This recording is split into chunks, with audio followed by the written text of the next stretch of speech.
Alors on a voulu confronter nos 10 ans de pratique déjà à un label officiel remis par l'AFNOR et donc une représentation de l'État. On a démarré donc il y a 10 ans en commençant à intégrer ce sujet dans notre politique des ressources humaines au profit de nos équipes permanentes, celles qu'on retrouve dans les cabinets de recrutement et d'agences de travail temporaire.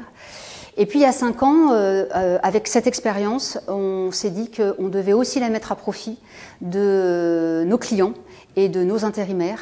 Et donc on a créé une mission dédiée à l'égalité professionnelle homme-femme qui travaille aujourd'hui sur, entre autres, la féminisation des emplois dans des secteurs plutôt masculins, notamment l'industrie, l'informatique, le BTP et tant d'autres.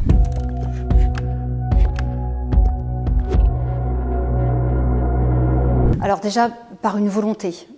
Pour que ça fonctionne, il faut un sponsor fort et il faut que ce soit un projet qui soit porté idéalement par la direction de l'entreprise. C'est ce que nous avons fait chez Synergie.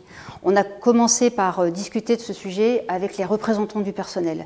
C'est aussi notre façon de voir le dialogue social dans l'entreprise et c'est indispensable pour que le sujet soit incarné par tous. Donc on a travaillé sur des documents réglementaires classiques pour toute entreprise, c'est-à-dire le rapport annuel comparé hommes-femmes.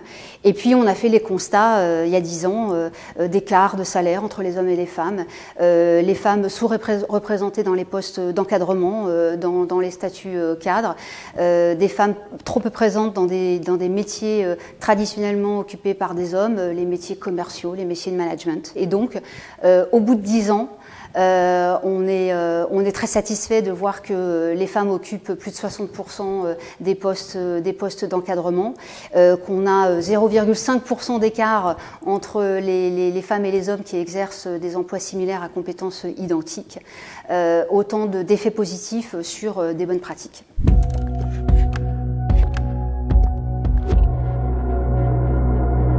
Alors on va l'afficher, on va le faire savoir. En termes de marque employeur, on attend forcément un bénéfice. C'est le reflet de notre ADN et de notre culture d'entreprise, donc on est fiers de l'afficher.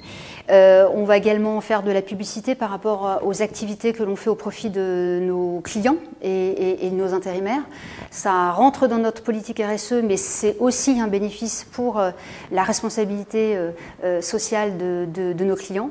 Et puis en interne, ça va permettre de continuer nos engagements parce que le combat, on peut dire, n'est pas terminé. Et on sent déjà la fierté de nos équipes d'avoir reçu ce label parce que c'est aussi le fruit de leur travail. Et on sent leur désir et leur volonté de continuer à incarner ce label.